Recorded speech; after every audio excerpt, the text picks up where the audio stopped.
بسم اللہ الرحمن الرحیم۔ السلام علیکم۔ ایک ملک کا بادشاہ بہت عقل مند اور رحم دل تھا۔ وہ اپنی رعایا کے ساتھ بہت اچھا سلوک کرتا تھا۔ بادشاہ کی ملکہ بھی بہت رحم دل خاتون تھی۔ وہ ایک غریب لکڑہارے کی بیٹی تھی۔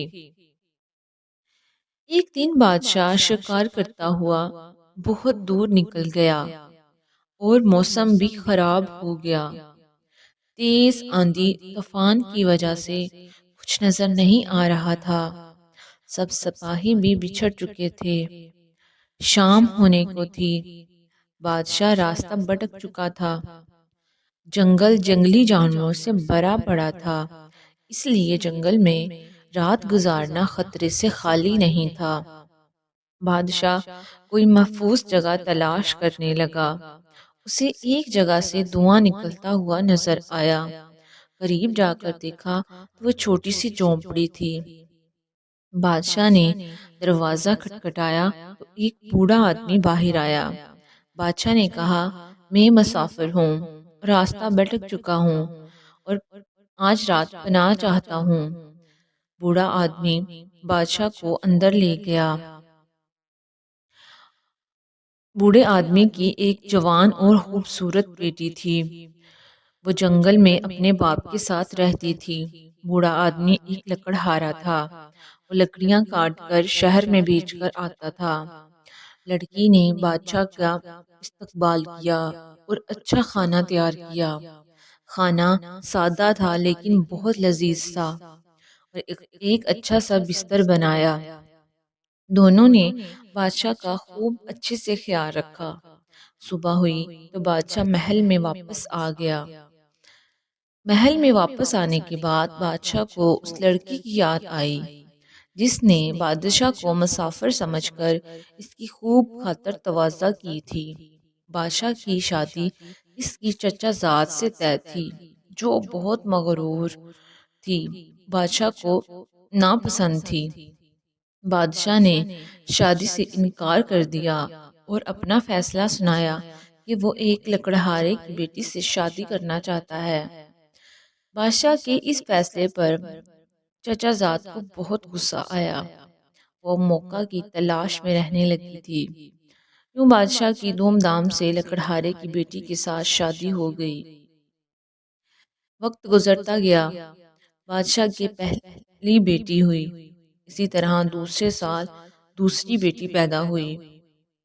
بادشاہ کے چچا نے بادشاہ کو مشورہ دیا کہ یہ سلطنت تو ایک بیٹا ہی سنبھال سکتا ہے، لہٰذا تم بیٹے کی خاطر دوسری شادی کر لو۔ بادشاہ نے انکار کر دیا۔ جب بادشاہ کی چچا زاد پر شادی کے تمام دروازے بند ہو گئے تو اس نے وزیر کو اپنے ساتھ ملا لیا اور وزیر کو شادی کا لالچ دے کر ملکہ کے کمرے میں سانپ چھوڑ دیا۔ سانپ کے ڈسنے کی وجہ سے ملکہ کی موت ہو گئی۔ بچیاں بھی بہت چھوٹی تھی لیکن پھر بھی بادشاہ نے دوسری شادی نہیں کی۔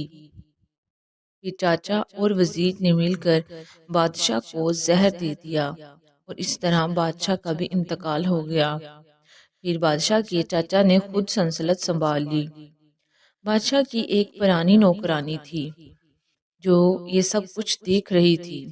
اس نے اندازہ لگا لیا کہ یہ لوگ بچیوں کو بھی بہت جلد مار دیں گے، اس لیے اس نے رات کے اندھیرے میں بچیوں کو لے کر دور ایک جنگل میں چلی گئی۔ یوں ایک رحم دل بادشاہ کی حکومت ختم ہوئی اور ایک مغرور ظالم بادشاہ کی حکومت وجود میں آ گئی۔ نوکرانی بچیوں کو لے کر جنگل میں رہنے لگی اور ان کی ادھر خوب اچھے سے پرورش کی۔ دیکھتے ہی دیکھتے بچیاں نوجوان خوبصورت شہزادیاں بن گئیں۔ بوڑھی عورت بیمار رہنے لگی تھی۔ جب مرنے کے قریب آئی تو اس نے شہزادیوں کو اپنے پاس بلایا اور تمام حقیقت سے آگاہ کیا کہ تم لوگ کوئی عام لڑکیاں نہیں بلکہ شہزادیاں ہو، اور تمام قصہ سنایا کہ کس طرح ان کے والدین کو زبردستی مار دیا گیا۔ پھر بوڑھی عورت بھی مر گئی۔ اس طرح وہ لڑکیاں جنگل میں اکیلی رہ گئیں۔ شہزادیاں اپنے والدین کو یاد کرتی اور روتی رہتی تھی۔ ایک دن شہزادہ جنگل میں شکار کرنے کے لیے آیا۔ اس نے تتر کا شکار کیا اور اپنے وزیر کو تتر دیے کہ جاؤ انہیں بھون کر لاؤ، اور خود ایک درخت کے نیچے آرام کرنے کے لیے لیٹ گیا۔ وزیر تتر لے کر گیا، لکڑیاں کٹھی کی، آگ جلائی تاکہ تتر کو بھون سکے۔ وزیر تتر بھون رہا تھا کہ سامنے اس کی نظر پڑی۔ ایک خوبصورت لڑکی ٹکٹکی باندھے اسے دیکھ رہی ہے۔ وزیر کو بہت حیرت ہوئی، اتنی خوبصورت لڑکی جنگل میں کیا کر رہی ہے؟ وہ اس کے پاس گیا اور پوچھا، اتنے میں ہی جلنے کی بو آنے لگی اور فوراً پیچھے آ گیا تو آ کر دیکھا کہ تمام تتر جل گئے ہیں۔ وہ بہت پریشان ہوا کہ اب شہزادے کو کیا جواب دے گا۔ اتنے میں بڑی شہزادی نے کہا، لاؤ میں تمہیں تتر بھون کر دیتی ہوں۔ اس طرح بڑی شہزادی نے اسے تتر بھون کر دیے۔ وزیر تتر لے کر شہزادے کے پاس گیا۔ شہزادہ اس کا انتظار کر رہا تھا اور تتر کھائے۔ شہزادے نے کہا کہ تم نے پہلے تو کبھی اتنے مزیدار تتر بھون کر نہیں لائے، آج تو ان کا ذائقہ بہت لذیذ ہے۔ پھر وزیر زادے نے شہزادی کا تمام قصہ سنایا اور کہا کہ یہ تتر اسی نے ہی بھون کر دیے ہیں۔ ادھر ایک چھوٹی شہزادی کپڑے دھونے جھونپڑی کی دوسری سائڈ پر گئی تھی، وہ بھی آ گئی۔ بڑی شہزادی نے چھوٹی شہزادی کو وزیر زادے کا تمام قصہ سنایا اور چھوٹی شہزادی نے کہا، دیکھنا وزیر شہزادہ کو لے کر ضرور واپس آئے گا اور تم اتنی خوبصورت ہو کہ شہزادہ تمہیں دیکھتے ہی اپنے ساتھ جانے کو کہے گا، اور اگر تمہیں شہزادہ ایسا کچھ کہے تو تم اس کے ساتھ چلی جانا اور میرا مت بتانا۔ بڑی شہزادی نے صاف انکار کر دیا کہ میں تمہیں چھوڑ کر کہیں نہیں جاؤں گی۔ چھوٹی شہزادی نے کہا، میں تمہارے پیچھے ہی محل میں آ جاؤں گی، لیکن دنیا کے سامنے ہمارا رشتہ نہیں آئے گا۔ یہ کہہ کر چھوٹی شہزادی جھونپڑی میں گئی اور ایک ٹوکری سفید پھولوں سے بھری ہوئی لے کر آئی، بڑی شہزادی کو دی اور کہا کہ یہ راستے میں پھینک کے جانا، میں ان پھولوں کا پیچھا کر کے تم تک پہنچ جاؤں گی۔ یہ کہہ کر چھوٹی شہزادی سامنے ایک درخت کے نیچے بیٹھ گئی۔ اتنے میں وزیر شہزادے کو لے کر بڑی شہزادی کے پاس آیا۔ شہزادہ نے جب بڑی شہزادی کو دیکھا اور پوچھا کہ تم اس جنگل میں اکیلی کیا کر رہی ہو؟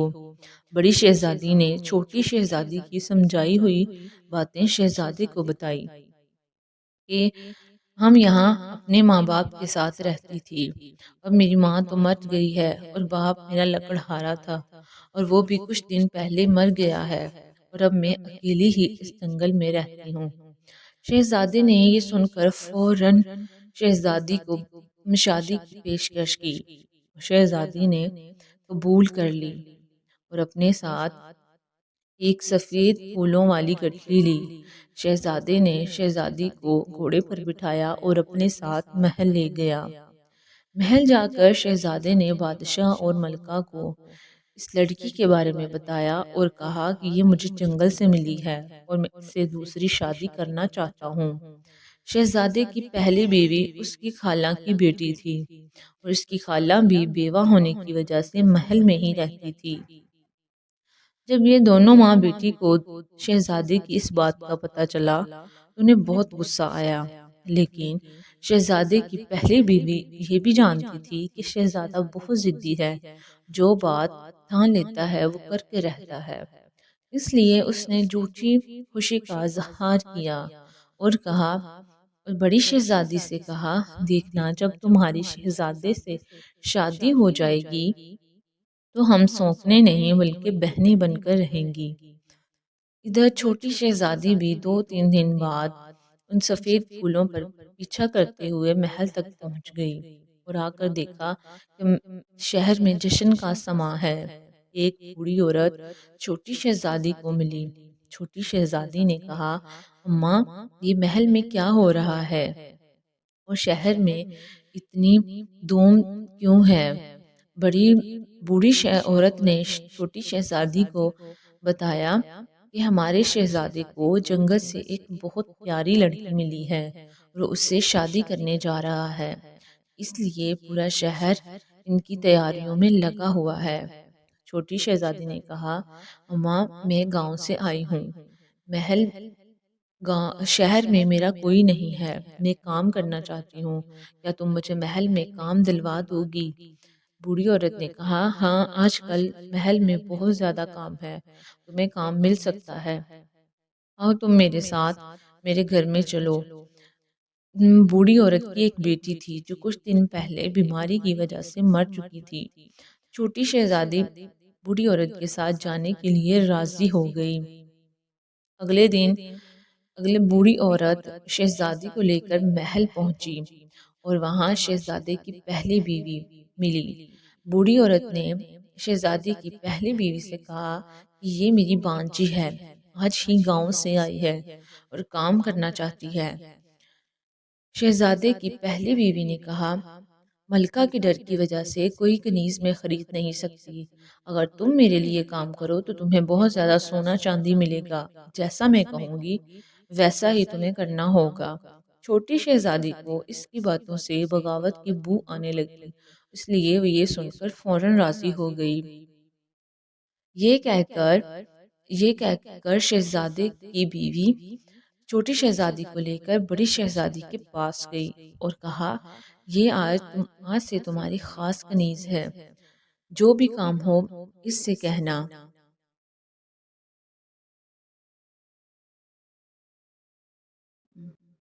بڑی شہزادی چھوٹی شہزادی کو دیکھ کر بہت خوش ہوئی اور فوراً ہی شہزادی کی پہلی بیوی کا ہاتھ تھام لیا اور کہا، آپ کتنی اچھی ہیں، کتنا میرا خیال رکھتی ہیں۔ یہ سن کر شہزادے کی پہلی بیوی نے کہا، محل میں بہت زیادہ کام ہے، میں ذرا وہ دیکھ کر آتی ہوں۔ اس کے جاتے ہی دونوں بہنیں گلے لگ گئی۔ چھوٹی نے بڑی کو یہ نہیں بتایا کہ اس سے یہاں کیا کام لیا جائے گا۔ اس طرح شہزادے کی بڑی شہزادی کے ساتھ شادی ہو گئی۔ سب بہت خوش تھے سوائے اس کی پہلی بیوی کے۔ چھوٹی شہزادی سارا دن شہزادے کی پہلی بیوی کے ساتھ رہتی اور یہی سوچتی رہتی کہ دوسری بیوی سے کیسے جان چھڑائی جائے۔ اتنے میں کچھ دنوں بعد بڑی شہزادی امید سے ہو گئی۔ یہ بات شہزادی کی پہلی بیوی کے لیے کسی قیامت سے کم نہ تھی، کیونکہ اس کی ابھی تک کوئی اولاد نہ۔ ادھر بادشاہ اور شہزادہ بہت خوش تھا اور بڑی شہزادی کا بہت خاص خیال رکھا جانے لگا، اور ادھر شہزادے کی پہلی بیوی ہر وقت غصے میں رہتی اور اس سے جان چھڑانے کی کوئی ترکیب سوچتی رہتی۔ چھوٹی شہزادی کو بڑی شہزادی کی فکر رہنے لگی۔ اس نے ایک دن بڑی شہزادی سے کہا، یہاں سے کہیں دور چلتے ہیں۔ اس پر بڑی شہزادی نے کہا، میں نے تمہیں پہلے ہی کہا تھا کہ میرے ساتھ چلو، لیکن تم نہیں مانی، میں اب یہاں سے نہیں جاؤں گی، سب مجھ سے بہت پیار کرتے ہیں۔ چھوٹی شہزادی بڑی کو یہ بھی نہیں بتا سکتی تھی کہ اس کی شہزادے کی پہلی بیوی اس کے بارے میں کیا سوچتی ہے، کیونکہ اس کی بات پر کسی نے یقین نہیں کرنا تھا۔ شہزادے کی پہلی بیوی سب کے سامنے بڑی کا بہت خیال رکھتی تھی۔ بڑی شہزادی نے چھوٹی شہزادی سے کہا، اگر تم کہو تو میں شہزادے کو بتا دیتی ہوں کہ یہ میری چھوٹی بہن ہے۔ اس پر عقل مند شہزادی نے سختی سے منع کر دیا، کیونکہ وہ جانتی تھی اب بتانے کا مطلب یہ ہوگا سب یہ سمجھیں گے کہ یہ دونوں کسی سازش کے لیے محل میں آئی ہیں، کوئی ان پر یقین نہیں کرے گا۔ ایسے ہی دن گزرتے گئے۔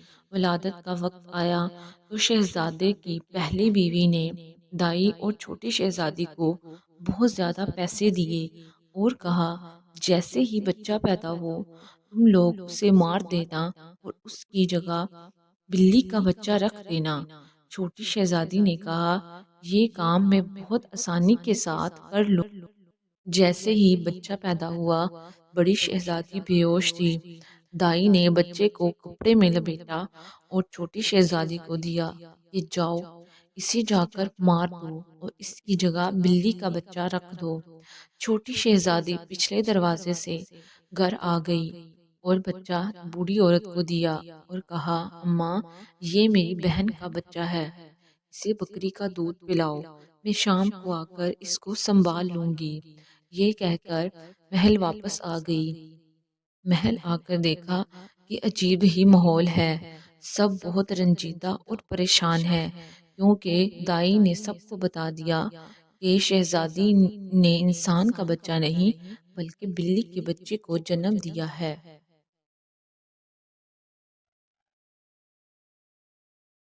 اور بڑی شہزادی رو رہی تھی اور کہہ رہی تھی کہ یہ جھوٹ ہے، لیکن کوئی بھی اس سے بات نہیں کر رہا تھا۔ ایک بار پھر عقل مند شہزادی نے اپنی بہن کو یہاں سے کہیں دور جانے کا کہا، لیکن اس نے صاف انکار کر دیا۔ بڑی شہزادی نے کہا کہ میں شہزادے سے بے پناہ محبت کرتی ہوں، میں اسے چھوڑ کر کسی قیمت پر بھی نہیں جاؤں گی۔ عقل مند شہزادی روتے ہوئے گھر واپس آ گئی اور بوڑھی عورت کو آ کر سارا قصہ سنایا۔ اس پر اماں نے کہا کہ اس کو اس کے حال پر چھوڑ دو، جب وقت آئے گا تو سب کچھ ٹھیک ہو جائے گا، ہم مل کر اس بچے کی پرورش کرتے ہیں۔ کچھ دنوں بعد بادشاہ کی طبیعت خراب ہو گئی اور وہ صحت یاب نہ ہو سکا۔ بادشاہ کا انتقال ہو گیا۔ بادشاہ کے مرنے کے بعد ملکہ گوشہ نشین ہو گئی۔ اس طرح تمام ملکیت شہزادے اور اس کی دونوں بیویوں نے سنبھال لی۔ شہزادہ اب بادشاہ بن چکا تھا۔ اس طرح ایک بار پھر چھوٹی ملکہ امید سے ہو گئی۔ اس بار بڑی ملکہ نے چھوٹی شہزادی کو بہت سارا پیسہ دیا اور کہا اب کی دفعہ بچے کی جگہ کتے کا بچہ رکھ دینا۔ چھوٹی شہزادی نے ملکہ کو کہا کہ آپ ایسا نہ کریں، آپ کی بھی اولاد نہیں ہے، بادشاہ کو بھی ایک ولی عہد کی ضرورت ہے۔ اس پر ملکہ کو غصہ آیا اور کہا کہ اگر تم یہ کام نہیں کرنا چاہتی تو یہاں سے چلی جاؤ، میں کسی اور سے کام کروا لوں گی۔ اس پر چھوٹی شہزادی فوراً بولی ارے نہیں نہیں، میں تو مذاق کر رہی تھی۔ عقل مند شہزادی نے ایک مرتبہ پھر اپنی بڑی بہن کو سمجھایا کہ یہاں سے چلی جائے، لیکن شہزادی نے کہا کہ نہیں، اب تو میں ملکہ بن گئی ہوں اور مجھے لگتا ہے کہ تم مجھ سے جلتی ہو۔ اپنی بہن چھوٹی ملکہ کی یہ بات سن کر شہزادی بہت پریشان ہوئی۔ ولادت کا وقت آیا تو ایک بار پھر چھوٹی شہزادی نے بچے کو اٹھا لیا اور دائی نے اس کی جگہ کتے کا بچہ رکھ دیا۔ پچھلی بار کی طرح چھوٹی شہزادی پچھلے دروازے سے بچہ لے کر گھر آ گئی اور اماں کو دیکھ کر الٹے پاؤں محل واپس چلے گی۔ اس بار محل میں ایک کہرام مچا ہوا تھا، ہر کوئی شہزادی پر تھو تھو کر رہا تھا۔ بڑی ملکہ نے کہا مجھے تو یہ انسان لگتی ہی نہیں، پچھلے سال اس نے بلی کا بچہ اور اب کتے کا بچہ، اگلے سال پتہ نہیں یہ کیا جنم دے گی۔ شہزادہ بھی بہت مایوس ہو چکا تھا۔ بڑی ملکہ نے کہا کہ اس کو سزا دی جائے اور قید کر دیا جائے۔ بادشاہ نے وزیر کو بلایا اور ایک بڑا سا پنجرا تیار کرنے کا حکم دیا اور کہا چھوٹی ملکہ کو اس میں بند کر کے گلی کے چوک میں رکھ دیا جائے تاکہ ہر آتا جاتا اس پر تھو تھو کرے۔ ملکہ کو یہ سزا 3 دن کے لیے دی جائے گی۔ اس کے بعد اس کو عمر بھر قید کر دیا جائے گا۔ چھوٹی ملکہ کو پنجرے میں بند کر کر گلی کے چوک میں رکھ دیا گیا۔ اس پر آتے جاتے لوگ تھوکتے تھے۔ اس کے بعد چھوٹی ملکہ کو قید کر دیا گیا اور بڑی ملکہ بادشاہ کے ساتھ بہت خوش تھی، اسے جو چاہیے تھا اسے مل گیا تھا۔ بادشاہ کو کبھی کبھی چھوٹی ملکہ کی یاد تو آتی، لیکن ساتھ ہی بلی اور کتے کے بچے بھی یاد آتے اور اس کے ساتھ ہی وہ چھوٹی ملکہ سے نفرت کرنے لگتا تھا۔ ادھر چھوٹی شہزادی نے ملکہ سے کہا کہ اب میری شادی ہے اور میں کام چھوڑنا چاہتی ہوں۔ ملکہ کو کنیزوں کی کوئی کمی نہ تھی۔ چھوٹی شہزادی بوڑھی اماں اور دونوں شہزادوں کو لے کر جنگل واپس آ گئی اور اسی جھونپڑی میں رہنے لگی اور دونوں شہزادوں کی پرورش کرنے لگی۔ 5 سال بعد ایک دن شہزادہ بادشاہ اپنے وزیر کے ساتھ شکار کرنے کے لیے جنگل میں آیا۔ وزیر اور بادشاہ اپنے گھوڑے کو پانی پلانے کے لیے ندی کے کنارے گئے اور دیکھا کہ دو خوبصورت بچے لکڑی کا گھوڑا لیے ندی کی طرف آ رہے ہیں اور ندی کے کنارے آتے ہی گانا گانے لگے: کاٹھ کا گھوڑا لوہے کی غلام، پانی پی لے اے میرے غلام۔ یہ دیکھ کر بادشاہ بچوں کے پاس گیا اور بڑے پیار سے کہا: اے پیارے بچوں، کبھی لکڑی کا گھوڑا بھی پانی پیتا ہے اور لوہے کی بھی کوئی لگام ہوتی ہے؟ اس پر بڑے شہزادے نے کہا کہ کبھی کوئی عورت بلی اور کتے کا بچہ بھی پیدا کر سکتی ہے۔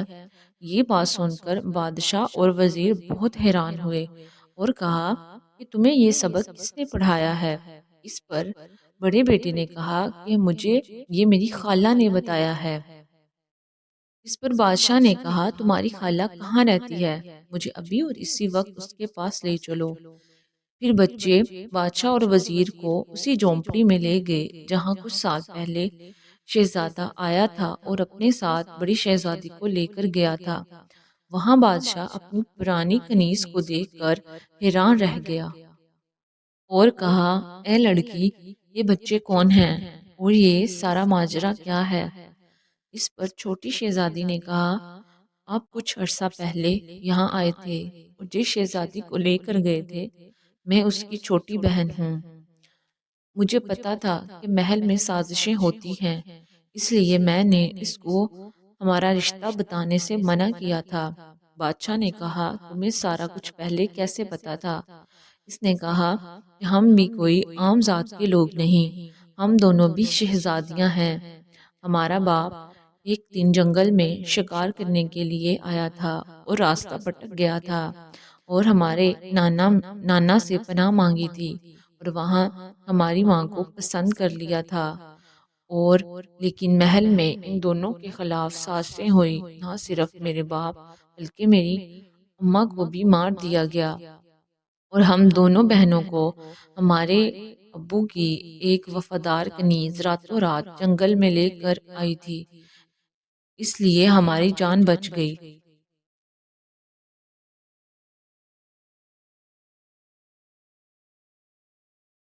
میں نے ہی اپنی بڑی بہن کو منع کیا تھا کہ میرے بارے میں کسی کو نہ بتائے۔ اگر محل میں سب کچھ ٹھیک ہوتا تو کچھ عرصے بعد میں خود ہی سامنے آ جاتی، لیکن محل میں پہنچتے ہی مجھے علم ہو گیا کہ بڑی شہزادی کے خلاف جلد ہی کوئی سازش کی جائے گی، کیونکہ اتفاق سے ملکہ نے یہ سارا کام مجھ سے ہی کروانا تھا۔ لیکن ملکہ یہ نہیں جانتی تھی کہ جس کے ساتھ مل کر وہ سازش کرنے لگی ہے وہ اس کی ہی بہن ہے۔ تبھی عقل مند شہزادی نے شروع سے لے کر محل چھوڑنے تک اور بڑی شہزادی کی سزا تک سارا قصہ سنایا اور کہا: یہ دونوں بچے کوئی اور نہیں، آپ کے ہی ولی عہد ہیں۔ بادشاہ نے یہ سن کر دونوں بچوں کو گلے لگایا اور شہزادی کی کہانی سن کر نہ صرف وزیر بلکہ بادشاہ بھی رونے لگا اور غصے سے کھڑا ہو گیا کہ وہ ملکہ کو نہیں چھوڑے گا، اس کا سر قلم کر دے گا۔ لیکن چھوٹی شہزادی نے بادشاہ کو کہا کہ بڑی ملکہ بڑی شہزادی کی مجرم ہے، لہٰذا سزا دینے کا حق بھی چھوٹی ملکہ کو دینا چاہیے۔ بادشاہ کو عقل مند شہزادی کی یہ تجویز پسند آئی اور چھوٹی شہزادی جانتی تھی کہ بڑی شہزادی رحم دل ہے، وہ ملکہ کو ضرور معاف کر دے گی، کیونکہ وہ جانتی تھی سزا دینے سے گزرا ہوا وقت واپس نہیں آتا اور نہ ہی وہ وقت واپس آئے گا جو قید میں رہنے کی وجہ سے دو بہنوں میں گزرا اور بن ماں کے ان دو بچوں نے گزارا۔ بادشاہ نے دونوں شہزادوں کو اپنے ساتھ گھوڑے پر بٹھایا اور وزیر جو کافی دیر سے چھپ چھپ کر عقلمند شہزادی کو دیکھ رہا تھا، اس کی یہ حرکت بادشاہ سے چھپ نہ سکی۔ بادشاہ نے مسکراتے ہوئے وزیر کو حکم دیا کہ وہ چھوٹی شہزادی کو اپنے ساتھ بٹھا لے۔ وزیر نے شہزادی کو اپنے ساتھ بٹھایا اور محل کی طرف چل پڑا۔ بادشاہ نے محل میں واپس آ کر ملکہ کو بیڑیاں پہنائی اور خود قید خانے میں جا کر چھوٹی ملکہ سے ہاتھ جوڑ کر معافی مانگی اور کہا، مجھے سارے قصے کا علم ہو گیا ہے۔ یہ کہہ کر بادشاہ نے چھوٹی ملکہ کو باعزت رہا کیا اور وزیر نے سب کے سامنے بڑی ملکہ کا قصہ سنایا۔ چھوٹی ملکہ کو جب یہ پتہ چلا کہ یہ دونوں بچے اس کے اپنے ہیں، اس نے بچوں کو گلے لگا لیا اور بہن کو بھی گلے لگ کر روتی رہی۔ اور بادشاہ نے کہا، آج سے تمہیں اختیار ہے کہ تم بڑی ملکہ کو جو بھی سزا دو۔ لیکن چھوٹی ملکہ نے یہ کہہ کر معاف کر دیا کہ گزرا ہوا وقت واپس نہیں آتا اور یہ سب کچھ میری قسمت میں تھا جو میرے ساتھ ہوا۔ یہ سن کر بڑی ملکہ چھوٹی ملکہ کے پاؤں میں گر گئی اور بہت روئی اور اس سے اپنے کیے کی معافی مانگی۔ بڑی ملکہ نے چھوٹی ملکہ سے روتے ہوئے کہا کہ تم نے مجھے معاف کر کے میرے اوپر بہت احسان کیا ہے۔ اس طرح سب ہنسی خوشی رہنے لگے۔ وزیر نے شرماتے ہوئے بادشاہ سے کہا کہ اس کی شادی چھوٹی شہزادی سے کروا دی جائے۔ بادشاہ نے ہنستے ہوئے چھوٹی شہزادی سے پوچھا۔ شہزادی نے شرماتے ہوئے گردن جھکا دی۔ اس طرح کچھ دنوں بعد بہت جشن کے ساتھ وزیر اور چھوٹی شہزادی کی شادی ہو گئی اور سب ہنسی خوشی رہنے لگے۔